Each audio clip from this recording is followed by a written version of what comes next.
I was working with one of my kid patients today, and she was telling me that she believed in God and the devil. And I was like, oh, okay. I said, well, what do you know about God?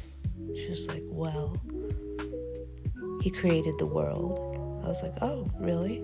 How'd he do that? She's like, well, it took 7 days. I said, oh, did it?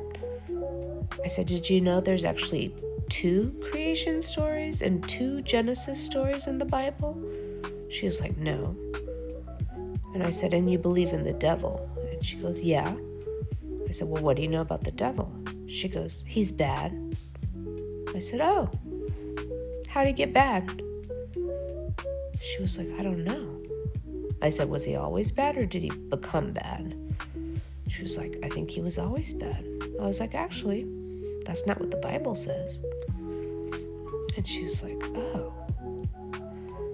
And I said, well, do you think that God is a man? She goes, I said, or maybe God's a woman. Or maybe God doesn't have a gender. She was like, well, it says him in the Bible. And I said, okay, so you think a man created the world? That's what you think?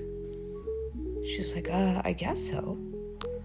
And I said, oh, okay. I said, and what does he look like? Does he look like a person? Does he live up in the sky? Like, what's that like? She was like, I don't really know. And I said, well, if you're going to believe these things, you should probably know something about it, don't you think? And she was like, And then I said, well, so would you say you're a Christian? She was like, yeah, I guess so. And I said, well, what about other people's religion? Do those count?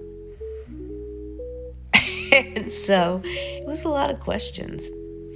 And she didn't know the answers to any of them, wasn't prepared.